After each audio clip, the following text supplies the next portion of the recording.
In 965 AD, Odin, king of Asgard, wages war against the Frost Giants of Jotunheim and their leader Laufey to prevent them from conquering the 9 realms, starting with Earth. The Asgardian warriors defeat the Frost Giants and seize the source of their power, the Casket of Ancient Winters. In the present, Odin's son Thor prepares to ascend to the throne of Asgard, but is interrupted when Frost Giants attempt to retrieve the casket.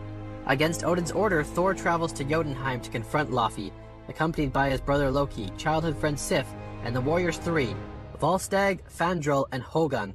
A battle ensues until Odin intervenes to save the Asgardians, destroying the fragile truce between the two races. For Thor's arrogance, Odin strips his son of his godly power and exiles him to Earth as a mortal, accompanied by his hammer Mjölnir, now protected by an enchantment that allows only the worthy to wield it. Thor lands in New Mexico, where astrophysicist Dr. Jane Foster, her assistant Darcy Lewis, and mentor Dr. Eric Selvig find him.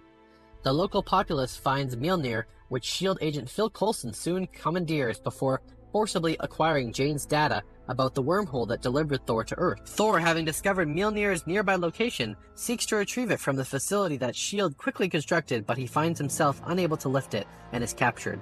With Selvig's help, he is freed and resigns himself to exile on Earth as he develops a romance with Jane.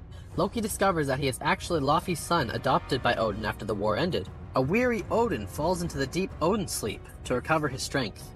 Loki seizes the throne in Odin's stead and offers Laufey the chance to kill Odin and retrieve the casket. Sif and the Warriors 3, unhappy with Loki's rule, attempt to return Thor from exile, convincing Heimdall, gatekeeper of the Bifrost, the means of traveling between worlds, to allow them passage to Earth. Aware of their plan, Loki sends the Destroyer, a seemingly indestructible automaton, to pursue them and kill Thor. The warriors find Thor, but the Destroyer attacks and defeats them, prompting Thor to offer himself instead. Struck by the Destroyer and near death, Thor's sacrifice proves him worthy to wield Mjölnir. The hammer returns to him, restoring his powers and enabling him to defeat the Destroyer. Kissing Jane goodbye and vowing to return, he and his fellow Asgardians leave to confront Loki. In Asgard, Loki betrays and kills Laufey, revealing his true plan to use Laufey's attempt on Odin's life as an excuse to destroy Jotunheim with the Bifrost Bridge, thus proving himself worthy to his adoptive father. Thor arrives and fights Loki before destroying the Bifrost Bridge to stop Loki's plan, stranding himself in Asgard. Odin awakens and prevents the brothers from falling into the abyss created in the wake of the bridge's destruction, but Loki allows himself to fall when Odin rejects his pleas for approval. Thor makes amends with Odin, admitting he is not ready to be king.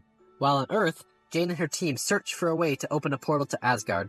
In a post-credit scene, Selvig has been taken to a S.H.I.E.L.D. facility where Nick Fury opens a briefcase and asks him to study a mysterious cube-shaped object, which Fury says may hold untold power. An invisible Loki prompts Selvig to agree, and he does.